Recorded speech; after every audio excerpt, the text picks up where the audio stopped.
Hemos hecho una recomendación al principio del programa y no es ninguna broma. Lo cierto es que a mí particularmente no me gusta meter miedo, ni mucho menos. No nos gusta ninguno del equipo. No nos gusta absolutamente nada, pero hay que decirlo, y es que creemos que la mejor forma de ilustrar lo que vamos a escuchar a continuación es precisamente pues teniendo la oportunidad de escuchar auténticos rituales de exorcismos. Y hay que decir que a estas horas, estamos en directo a las 3:21 de la madrugada, pueden resultar un tanto chocantes, sobre todo teniendo en cuenta que esto es radio y que las imágenes a veces las pone ya propiamente, ¿no?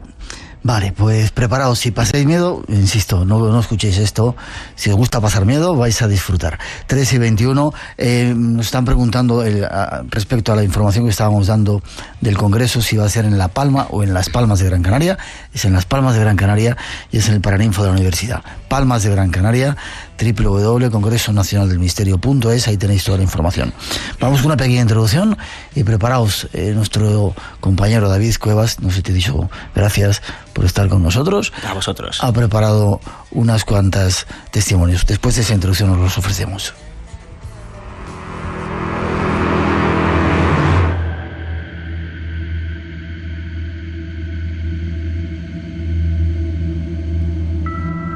Volvemos al tema de los exorcismos, esas armas que se utilizan para defenderse del diablo. Según determinadas religiones, una persona es víctima de una posesión demoníaca, está endemoniada o simplemente está poseída cuando un espíritu impuro o inmundo entra en su cuerpo. Los signos exteriores de la posesión son casi siempre los mismos. La individualidad se desvanece y surge una distinta, demoníaca, que dura más o menos tiempo, a modo de un ataque, afirma Julio Caro Baroja. Las referencias más antiguas de posesiones demoníacas datan de los sumerios, quienes creían que todas las enfermedades del cuerpo y de la mente eran causadas por demonios de la enfermedad, llamados Yidim. Muchas tablillas de escritura cuneiforme incluyen plegarias a ciertos dioses pidiendo protección contra los demonios, y otras solicitaban a los dioses que expelieran a los demonios que invadían sus cuerpos. Las culturas chamánicas también creían en la posesión demoníaca, y los chamanes también efectuaban exorcismos.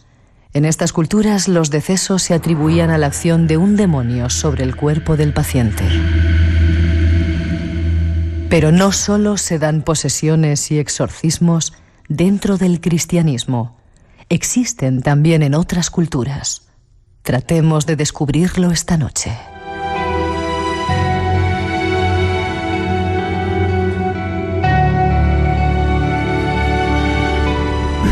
Ahí está la introducción. Todo esto surge, David, porque, bueno, cuando hablaste la otra vez de exorcismos en la Iglesia Católica, hubo bastantes comentarios, ¿no? Y algunos oyentes dijeron que ¿por qué? Sí, efectivamente, cuando hablábamos en la última sección, hablábamos de los sacerdotes que se habían enfrentado al misterio, incluso que habían investigado temas relacionados con lo paranormal, los famosos debunker, ¿no? Que en España llegó como debunker y parece como que es una terminología que viene a decir que digamos que hay desinformadores. Nada que ver, los debunkers vienen de los Estados Unidos y son personas que desmontan fraudes paranormales. Pues algunos de los debunkers más importantes eran precisamente sacerdotes, ¿no? Y bueno, pues cuando hablábamos de esto, uno de ellos, pues Óscar González Quevedo y algún otro, hablaba de los exorcismos, ¿no? Siempre desde la prisma católico. Y un oyente, Enrique García, nos decía en Facebook que bueno, que está bien recordar algunos casos en esa línea, pero que es curioso que no toquemos exorcismos de otras religiones, posesiones de otras deidades, y no solo el patrimonio del catolicismo en este tema, enfocándolo quizá a otras culturas o religiones, que sería interesante. Bueno, pues tiene razón. Lo cierto es que Enrique, en ese comentario, yo creo que dio en la pequita de algo realmente interesante que no suele ser tocado en demasía cuando se habla de exorcismos, como es la posibilidad de que no solamente las personas católicas, apostólicas, romanas y muy creyentes estén presuntamente poseídas por un demonio. Y por eso esta segunda parte de la sección, ¿verdad? Sí, efectivamente. Por eso vamos a hablar un poco de cómo los exorcismos se han practicado en diferentes rituales, en diferentes religiones. Vamos a ir viéndolo a lo largo de los próximos minutos. Pero bueno, si te parece... ¿Por dónde empezamos, David? Vamos a empezar por una entrevista que yo realizaba a un señor muy interesante. Él es un exorcista, José Luis Portela, de la diócesis de Tuy Vigo. Imagino que has escuchado hablar del caso de José Donsión, ¿no? Bueno, pues el párroco del santuario de Nuestra Señora del Corpiño en Larín. Bueno, pues los casos más extremos, pues digamos que José Donsión los mandaba a José Luis Portela, ¿no? Espérate, vamos a decir eso, si alguien está por Galicia y quiere ver todavía fenómenos súper extraños, en la iglesia de Corpiño en Larín siguen sucediéndose, no sé si a diario, pero bastante a menudo, con bastante asiduidad, este tipo de exorcismos, entre comillas. Sí, y a nivel sociológico es interesantísimo acercarse al lugar para contemplar lo que pasa ahí demás, ¿no? Pues los peores casos, que no podía controlar a José de Donsión, se los pasaba a este sacerdote José Luis Portela, ¿no? Sí, este exorcista. Y cuando le preguntaba, le preguntábamos a unos compañeros, pero las personas que acuden a que les ayudes, ¿son todas personas creyentes? Y bueno, y esto es lo que nos contestaba. Hay para todos los gustos. Hay personas muy unidas a Dios, de mucha piedad, donde hay poseído, o sea, hay casos de posesión diabólica. Hay gente de una piedad media, y hay gente también al margen de la iglesia, ¿eh? Hay casos para todos, ¿eh? Cuando realmente aprieta, buscan solución, ¿eh? Para todos los gustos, ¿verdad? Gracias. Cuando realmente aprieta, independientemente del credo, hay, amigo, que aquí parece que la cosa va muy en serio, ¿no? Si te parece, vamos a ir hablando un poquito de lo que tiene que ver con los exorcismos. Vamos a empezar a centrarnos quizá en algunos casos, los más conocidos de, pues exorcismos católicos. Y como bien decíamos al comienzo, aquí ya sí que volvemos a advertir, vamos a escuchar, pues para que aquellos oyentes se hagan una ligera idea de lo que se puede pues encontrar en uno de esos rituales. Vamos a escuchar los audios de algunos de ellos. Vamos a empezar por algunos, digamos que realizados por sacerdotes de la Iglesia Católica, y poco a poco vamos a ir introduciendo algunos otros. Ya, pero espera, 3:27, vamos a dar informaciones.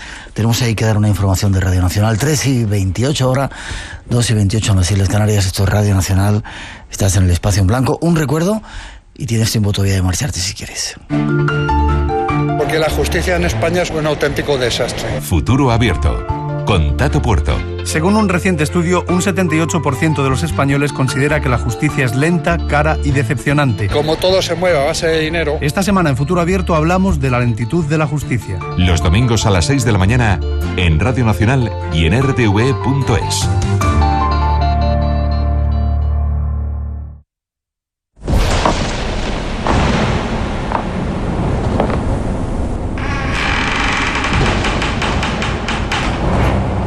Nunca se sabe quién está al otro lado.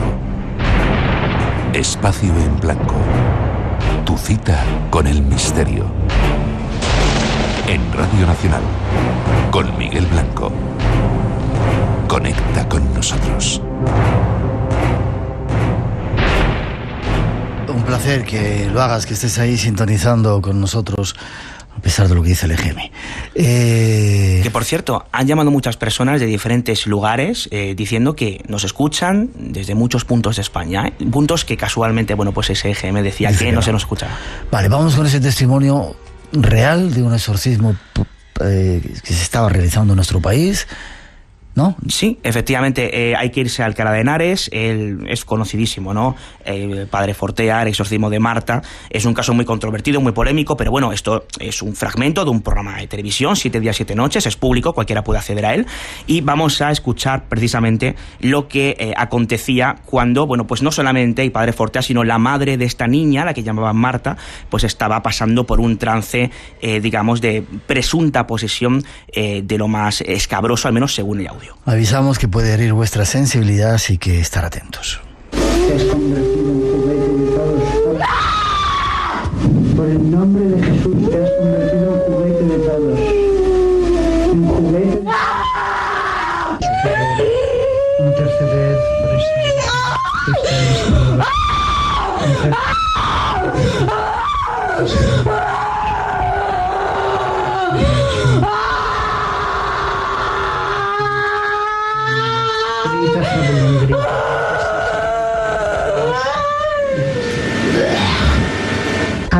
ojos y mira a la Madre de Dios.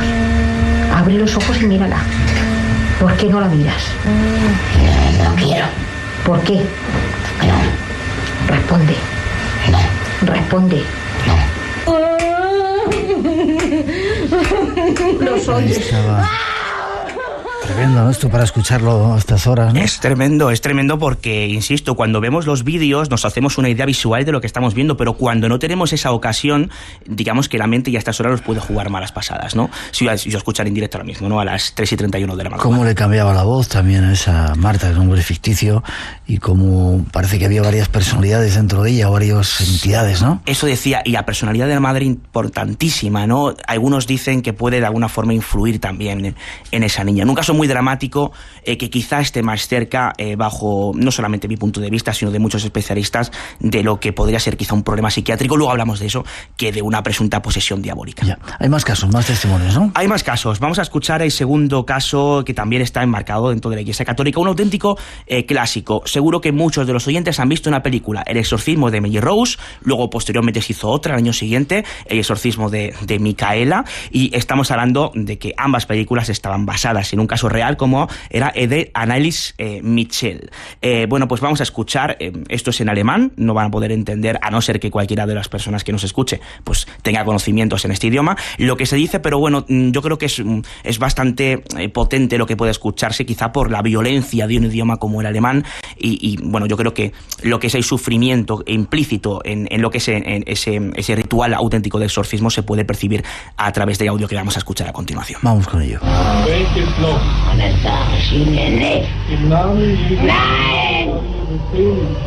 Nein!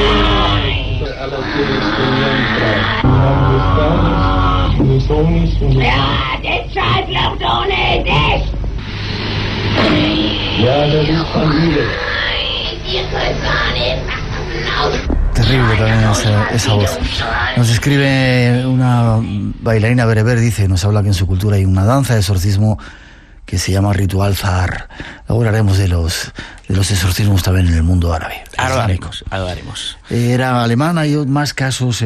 Vamos a poner fragmentos porque es mucho más largo lo que tenemos, pero no queremos atormentar a la gente a estas horas, ni nosotros sentir esos terribles quejidos, ¿no? Para que se hagan una idea, yo creo que es suficiente, ¿no? Lo siguiente es, digamos que un exorcismo realizado por la Iglesia Protestante, fue grabado por la BBC a un señor, y bueno, pues el audio yo creo que también es bastante explícito, lo podemos escuchar.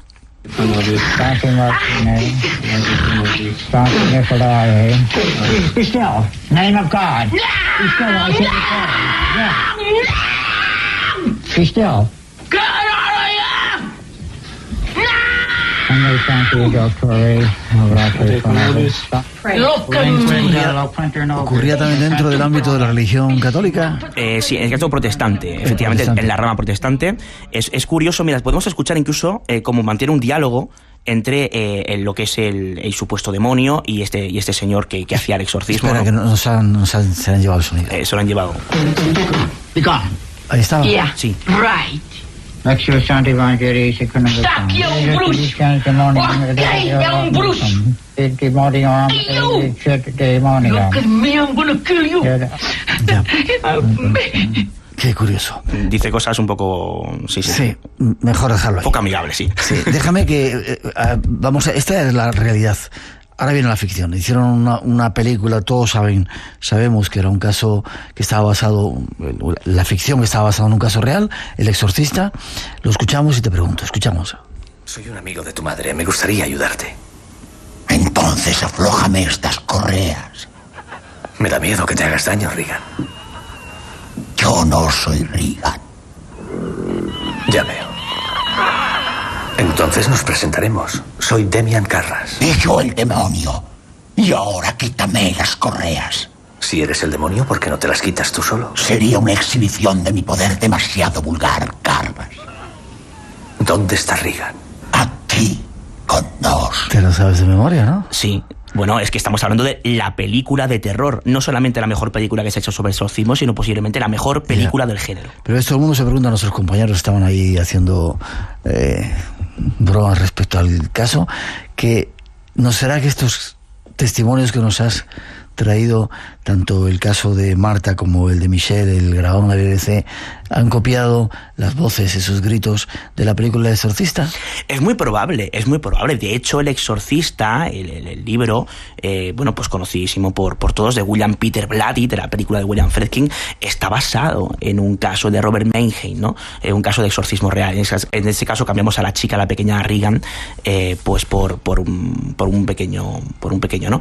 Es posible que quizá... O quizá fuera al revés. No lo sé, pero sí que es verdad que la película del Exorcista supone, yo creo que un antes y un después, una especie de arquetipo bastante curioso. Todo el mundo ha visto El Exorcista, o ha escuchado hablar del Exorcista, o tiene en su imagen, ¿no?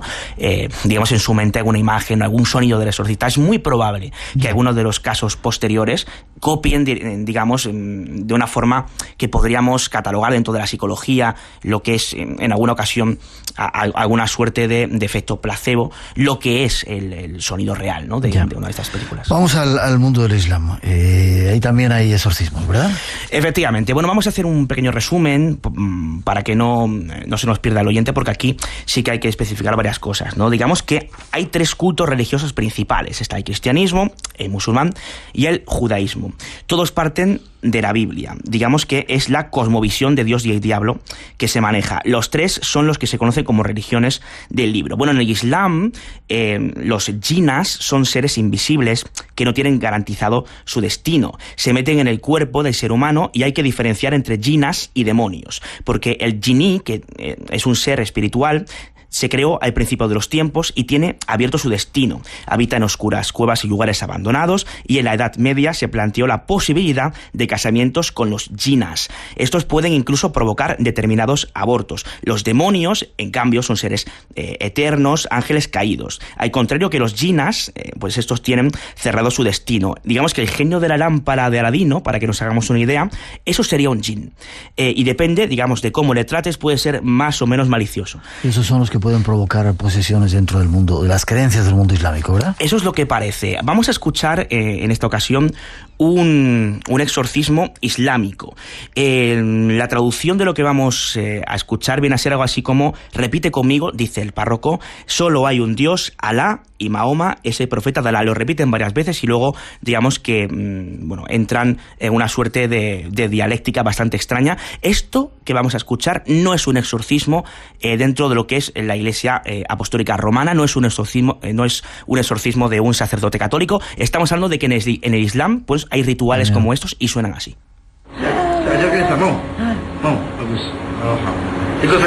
Ashhadu alla ilaha illallah wa ashhadu anna Muhammadar Rasulullah. Como dicen algunos oyentes, hemos podido comprobar que rituales de exorcismo, no solamente de religión católica, sino otros muchos, ¿no? Tú tienes más testimonios en África, por ejemplo. Efectivamente, estamos hablando de África. Creemos que es un culto animista, y bueno, y para que la gente se haga una idea, en África también se hacen exorcismos y suenan así.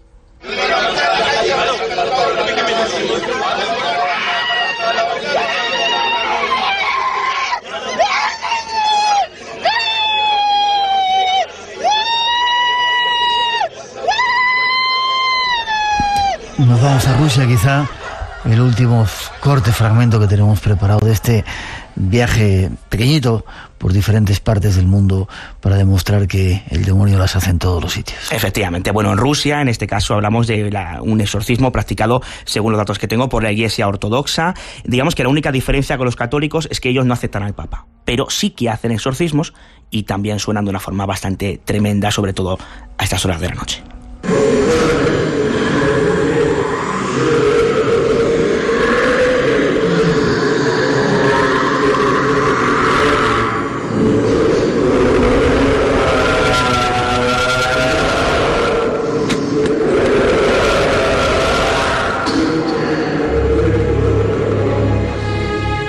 Sonidos de todo tipo.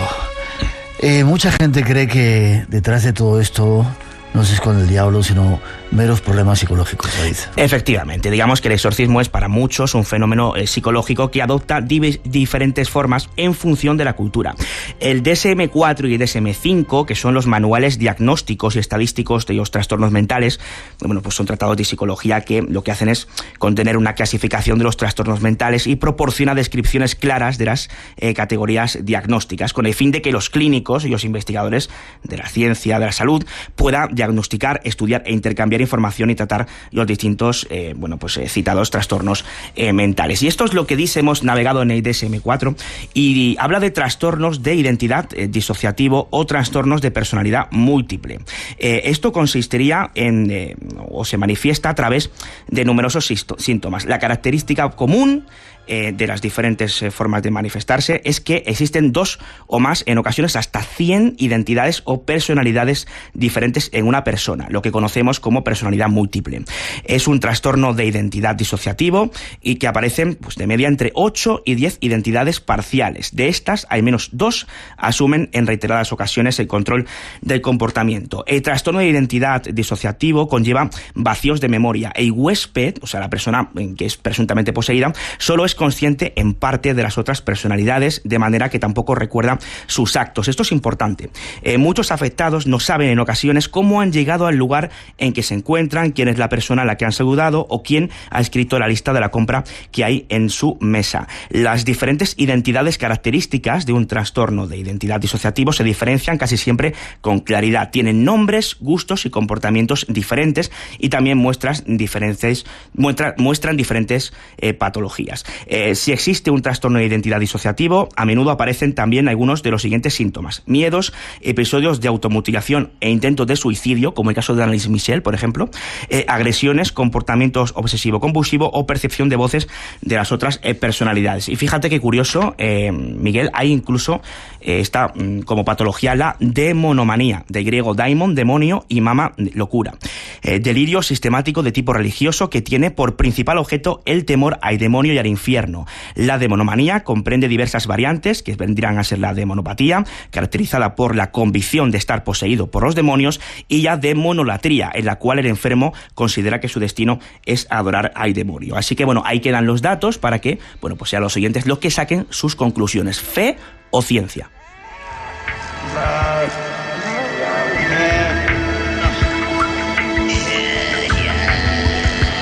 Algunos exorcismos que se hacen por el mundo.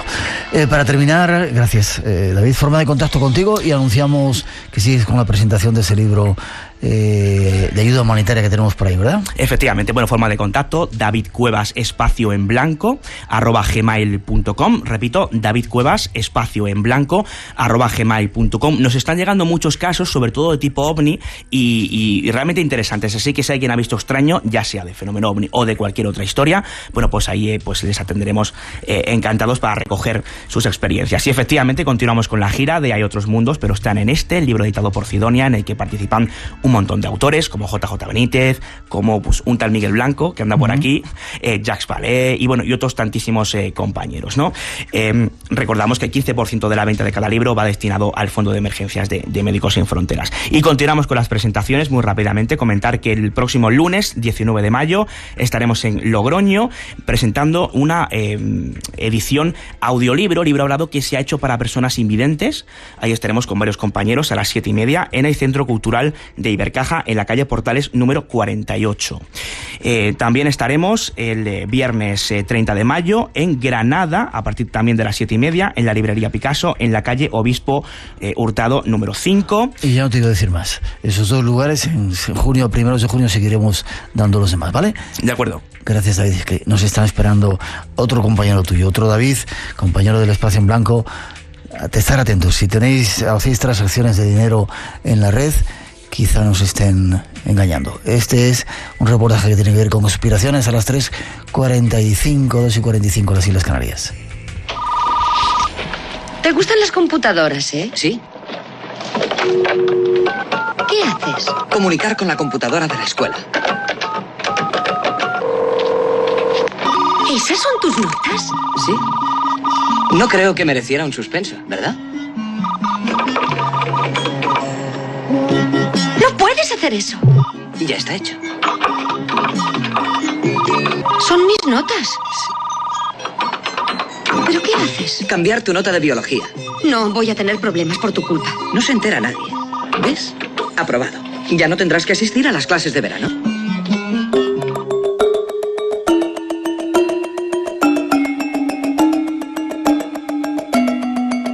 Hemos creído oportuno empezar con este fragmento de la película Juegos de Guerra, nada menos que del año 1983, para hablar nuevamente del mundo de la red de redes.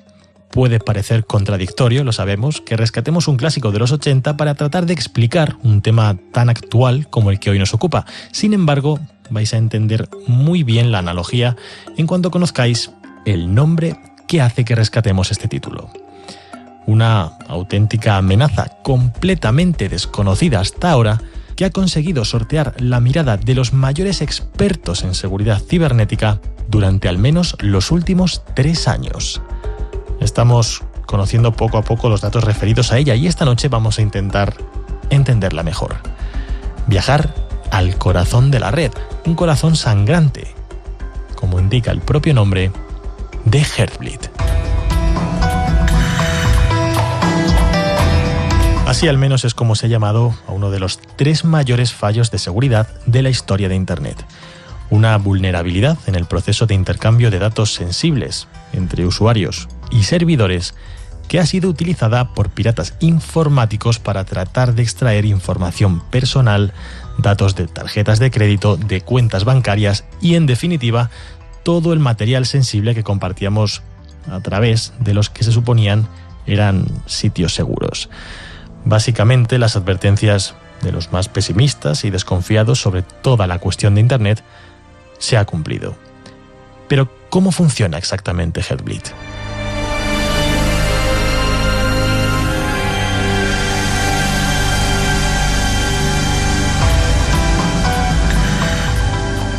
Los que estéis acostumbrados a navegar por la red seguramente habréis comprobado que a la dirección de cualquier página suele acompañarle el prefijo HTTP.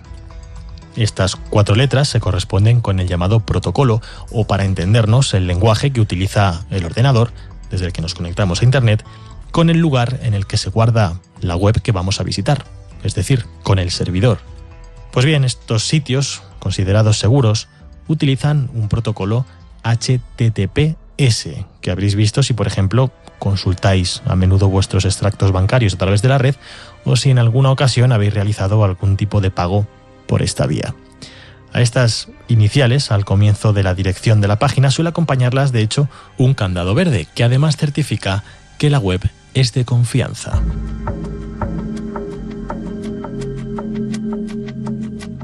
O eso creíamos. Estos protocolos HTTPS utilizan un sistema de cifrado especial que en teoría nos garantiza que la información que salga de nuestro ordenador y llegue al servidor, así como los datos que efectúen ese camino en sentido inverso, solo serán entendidos en estos 2 puntos.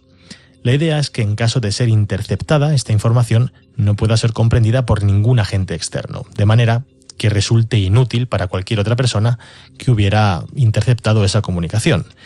El problema, que ahora se ha conocido, es que esa biblioteca criptográfica encargada de generar el disfraz de los datos para asegurar su inviolabilidad no era tan segura como se pensaba, sino que contenía una puerta trasera.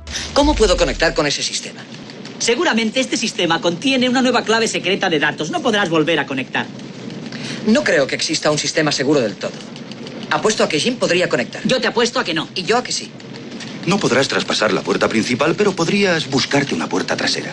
¿Cómo? Es increíble, Jim. Esa chica ahí escuchando y sueltas lo de nuestra puerta trasera. Las puertas traseras no son secretas. ¿Qué es una puerta trasera? Verás, cuando diseño un sistema siempre incluyo una sencilla contraseña que solo yo conozco. De ese modo, siempre que quiera conectar, podré salvar cualquier sistema de seguridad añadido. Es eso, básicamente. El principal problema es que esta biblioteca, por así decirlo, encargada de codificar la información, es un software libre. Esto quiere decir que una vez adquirido puede ser utilizado, copiado, estudiado, modificado y redistribuido con total libertad, lo que hace que su servicio evolucione de una forma constante gracias a las contribuciones de los usuarios, expertos, se entiende, que van añadiendo nuevas características al programa. Por este motivo, el sistema de cifrado que nos ocupa, llamado OpenSSL, está ciertamente extendido. De hecho, a pesar de la variedad de alternativas en el mercado, está presente en un 17% de las webs que ofrecen conexiones a través de protocolos HTTPS. La cuantía total estafada a través de este método aún se desconoce, pues el primer paso, claro está, sería identificar a todos los hackers que conocían la debilidad del sistema y se aprovecharon de ella. Algo que, por cierto, ha comenzado a hacerse ya, con la detención hace unos días de Stephen Arthur Solís Reyes, un canadiense de 19 años, acusado de hacer un uso evidentemente indebido de su ordenador para aprovecharse de la información de terceros. El caso, por supuesto, sigue abierto y es de prever que en las próximas fechas conozcamos más nombres que tal vez nos aproximen al origen de esta sorprendente estafa. Pero, ¿qué hacer para protegerse de Heartbleed? Es normal que entre los internautas que ahora estéis escuchando el Espacio en Blanco exista cierta inquietud, pero debemos tranquilizaros. Lo cierto es que la historia de Heartbleed es más impactante por lo que podría haber pasado que por lo que ha logrado hasta su descubrimiento. De hecho, en España, apenas el 1% de las webs operativas son vulnerables a esta amenaza, cuya solución es tan sencilla como actualizar la versión de la mencionada librería OpenSSL. Por supuesto, los sitios más importantes desde el punto de vista del volumen de transacciones a nivel mundial están ya a salvo. Y gracias al precedente que se ha sentado con el conocimiento de esta amenaza, es de esperar que se encuentren más prevenidos que nunca. Existen, no obstante, servicios web como Filipo.io, con 2 P's, en los que antes de realizar cualquier transacción económica podéis introducir la dirección de la página en cuestión para comprobar si está afectada por Heartbleed. Repetimos, Filipo.io, con 2 P's.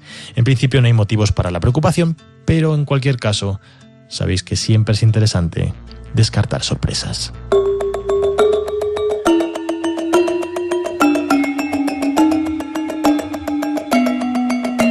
¿Quién está detrás de esta maniobra? Porque en 2 años no se ha estafado una cantidad muy superior a lo que al menos de momento se calcula. ¿Cómo llegaban a conocer esta puerta trasera los hackers que se beneficiaron de ella? Pero lo más importante, ¿quién es el gran beneficiado de la brecha Heartbleed? Son tantos los interrogantes y tan escasa la información al respecto por el momento que debemos seguir muy de cerca la pista de este corazón sangrante de la red.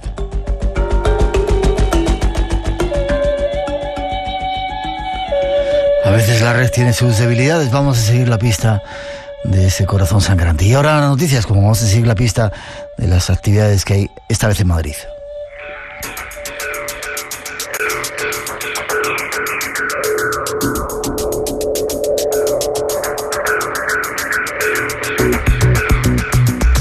Y vamos con informaciones. Dentro de muy poquito, la semana que viene, comienza un supercongreso aquí en Madrid.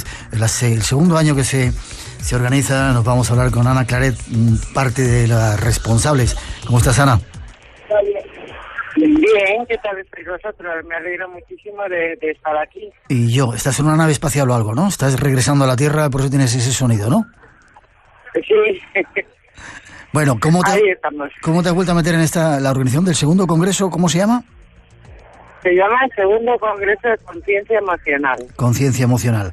Dime los días. Los días son el 10 y 11 de mayo en Madrid. 10 y 11 de mayo, ¿en qué lugar? En el Hotel Meliá, Avenida de América. Sabíamos hace poco, estuvimos en Egipto, estuvimos con Gamal, ese maestro de las esencias, y nos despedíamos hasta mayo, porque es una de las personas que va a estar en ese congreso, ¿verdad? Sí, por supuesto.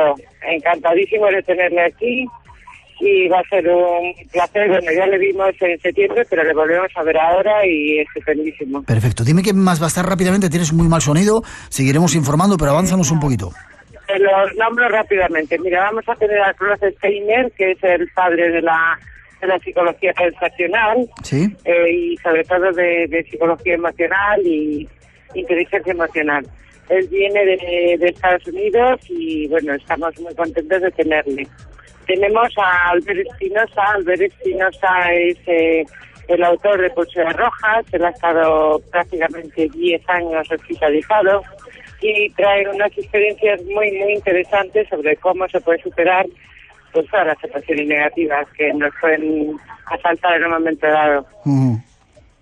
Tenemos a Rafael Vizquerra. Rafael Vizquerra es nuestro más representante, nuestro más importante representante español en lo que es la educación sobre inteligencia emocional.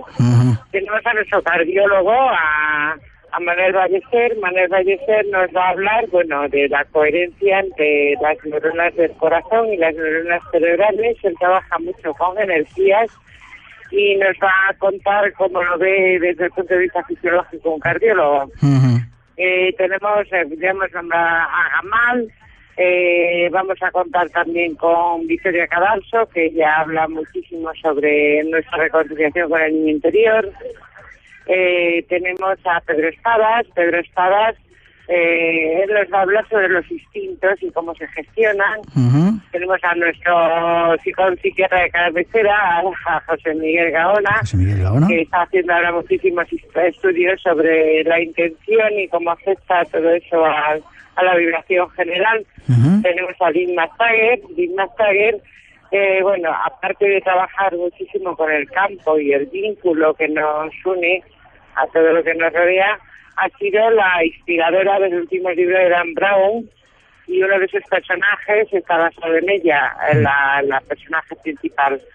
Tenemos a Fabi Bujana. Fabi Bujana es un coach, es un entrenador personal, y nos va a hablar de cómo se pueden utilizar las emociones, tanto positivas como negativas, para trabajar con ellas y llevarlas a nuestro campo. ¿Y Marilyn Rosner? Creo que no se me escapa nadie. Dime. ¿Y Marilyn Rosner o no está con vosotros, Marilyn? No está Marilyn, claro, hombre, por Dios, se me estaba pasando. ¿Cómo es posible? Déjame que pongamos... Sí. Déjame que pongamos un poquito de música y damos una página web para todos nuestros oyentes, día 10 y 11 de mayo, un universo que se llama Conciencia Emocional, organizado por Ana Claret y Universo Holístico. Si queréis más información, enseguida os damos una página web.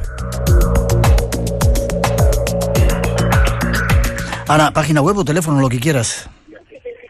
La página web es www.concienciaemocional.com. ¿Sí? El teléfono donde estaremos encantados de atender a quien quiera hablar con nosotros es el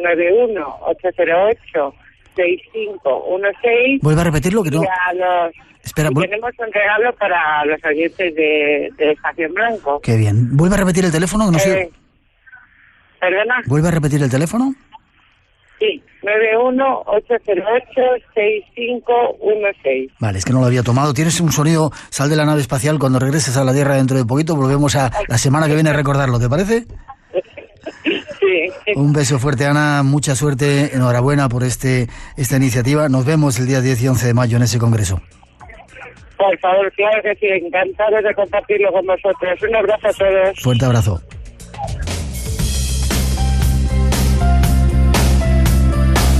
Un congreso que vamos a seguir desde aquí. Teníamos un concurso y estos son los ganadores: Luisa del Hoyo Romero de Puerto Llano, Ciudad Real; Miguel Cañadas de Ibi en Alicante; Raquel Rivas, que nos escribía en el Facebook; Fabiola Ríos de Tenerife; y Mario Cubels de Barcelona.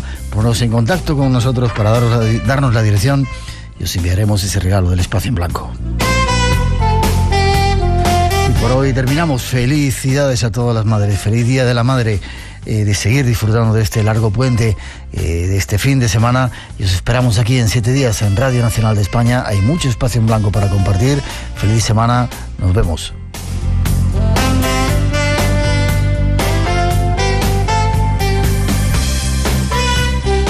El espacio en blanco se cierra por hoy. Gracias a todos por acompañarnos en 7 días más misterios, aquí en Radio Nacional. Para todos, feliz semana.